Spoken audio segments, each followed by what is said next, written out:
باب ایک حدیث نمبر 3 وبه حدثنا يحيى بن بكير قال حدثنا الليث عن قيل عن ابن شهاب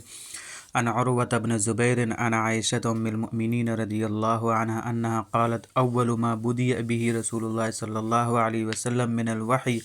الرؤيا الصالحة في النوم فكان لا يرى رؤيا إلا جاءت مثل فلق الصبح ثم حبب إليه الخلاء وكان يخلو بغار حراء فيتحنس فيه وهو التعبد الليالي ذوات العدد قبل أن ينزع إلى أهله ويتزود لذلك ثم يرجع إلى خديجة فيتزود لمثلها حتى جاءه الحق وهو في غار حراء فجاءه الملك قال اقرأ قال ما أنا بقارئ قال فأخذني فغطني حتى بلغ من الجهد ثم أرسلني فقال اقرأ قلت ما أنا بقارئ فأخذني فغطني الثانية حتى بلغ من الجهد ثم أرسلني فقال اقرأ فقلت ما أنا بقارئ فأخذني فغطني الثالثة ثم أرسلني فقال اقرأ باسم ربك الذي خلق الإنسان من علق اقرأ وربك الأكرم فرجع بها رسول الله صلى الله عليه وسلم يرجف فؤاده فدخل على خديجة بنت خويلد رضي الله عنها فقالت زملوني فزملوه حتى ذهب عنه الروع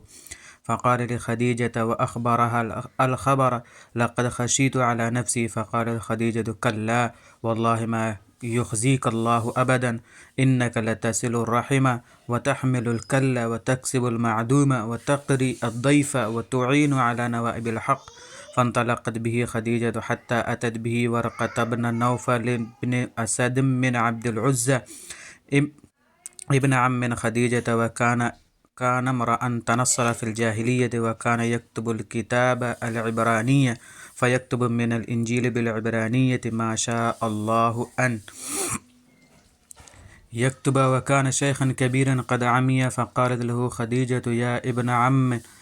اسمع من ابن أخيك فقال له ورقة يا ابن أخي ماذا ترى فأخبره رسول الله صلى الله عليه وسلم خبر ما رأى فقال له ورقة هذا الناموس الذي نزل الله على موسى يا ليتني فيها جزعا ليتني أكون حيا إذ يخرجك قومك فقال رسول الله صلى الله عليه وسلم أو مخرجي هم قال نعم لم يأت رجل قط بمثل ما جئت به إلا عودي وإن يدركني يومك أنصرك نصرا مؤزرا ثم لم ينشب ورقة أن توفي وفتر الوحي.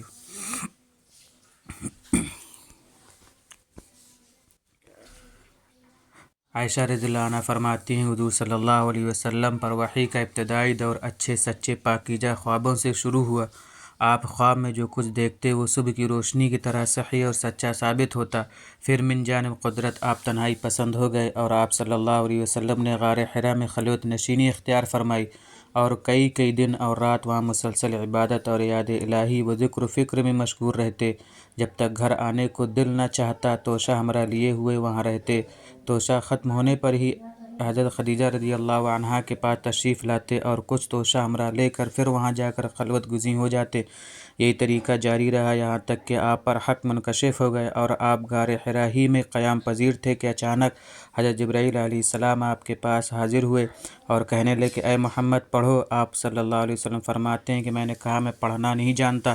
آپ صلی اللہ علیہ وسلم فرماتے ہیں کہ فرشتے نے مجھے پکڑ کر اتنے زور سے بھینچا کہ میری طاقت جواب دے گئی، پھر مجھے چھوڑ کر کہا کہ پڑھو۔ میں نے پھر وہی جواب دیا کہ میں پڑھا ہوا نہیں ہوں۔ اس فرشتے نے مجھ کو نہایت ہی زور سے بھینچا کہ مجھ کو سخت تکلیف محسوس ہوئی۔ پھر اس نے کہا کہ پڑھ۔ میں نے کہا کہ میں پڑھا ہوا نہیں ہوں۔ فرشتے نے تیسری بار مجھ کو پکڑا اور تیسری مرتبہ پھر مجھ کو بھینچا، پھر مجھے چھوڑ دیا اور کہنے لگا کہ پڑھو اپنے رب کے نام کی مدد سے جس نے پیدا کیا اور انسان کو خون کی پھٹکی سے بنایا، پھر پڑھو اور آپ کا رب بہت ہی مہربانیاں کرنے والا ہے۔ پس یہی آیتیں آپ حضرت جبرائیل علیہ السلام سے سن کر اس حال میں غار حرا سے واپس ہوئے کہ آپ کا دل اس انوکھے واقعے سے کانپ رہا تھا۔ آپ حضرت خدیجہ کے ہاں تشریف لائے اور فرمایا کہ مجھے کمبل اڑھا دو۔ لوگوں نے آپ کو کمبل اڑھا دیا۔ جب آپ کا ڈر جاتا رہا تو آپ نے اپنی زوجہ حضرت خدیجہ رضی اللہ عنہا کو تفصیل کے ساتھ یہ واقعہ سنایا اور فرمانے لگے کہ مجھ کو اب اپنی جان کا خوف ہو گیا ہے۔ آپ کی اہلیہ محترمہ حضرت خدیجہ رضی اللہ عنہا نے آپ کی ڈھڑاس بندھائی اور کہا کہ آپ کا خیال صحیح نہیں ہے، خدا کی قسم آپ کو اللہ کبھی رسوا نہیں کرے گا، آپ تو اخلاق فاضلہ کے مالک ہیں، آپ تو کنبہ پرور ہیں، بے کسوں کا بوجھ اپنے سر پر رکھ لیتے ہیں، مفلسوں کے لیے آپ کماتے ہیں، مہمان نوازی میں آپ بے مثال ہیں اور مشکل وقت میں آپ امر حق کا ساتھ دیتے ہیں۔ ایسے اوصاف حسنہ والا انسان یوں بے وقت ذلت و خواری کی موت نہیں پا سکتا۔ پھر مزید تسلی کے لیے حضرت خدیجہ رضی اللہ عنہا آپ صلی اللہ علیہ وسلم کو ورقہ بن نوفل کے پاس لے گئیں، جو ان کے چچا زاد بھائی تھے اور زمانے جاہلیت میں نصرانی مذہب اختیار کر چکے تھے اور عبرانی زبان کے کاتب تھے، چنانچہ انجیل کو بھی حسب منشاء خداوندی عبرانی زبان میں لکھا کرتے تھے۔ انجیل سریانی زبان میں نازل ہوئی تھی، پھر اس کا ترجمہ عبرانی زبان میں ہوا۔ ورقہ اسی کو لکھتے تھے۔ وہ بہت بوڑھے ہو گئے تھے، یہاں تک کہ ان کی بینائی بھی رخصت ہو چکی تھی۔ حضرت خدیجہ رضی اللہ عنہا نے ان کے سامنے آپ کے حالات بیان کیے اور کہا کہ اے چچا زاد بھائی، اپنے بھتیجی کی زبانی ذرا ان کی کیفیت سن لیجئے۔ وہ بولے کہ بھتیجے، آپ نے جو کچھ دیکھا ہے اس کی تفصیل سناؤ۔ چنانچہ آپ صلی اللہ علیہ وسلم نے از اول تا آخر پورا واقعہ سنایا، جسے سن کر ورقہ بے اختیار ہو کر بول اٹھے کہ یہ تو وہی ناموس ہے جسے اللہ نے حضرت موسیٰ علیہ السلام پر وحی دے کر بھیجا تھا۔ کاش میں آپ کے اس عہد نبوت کے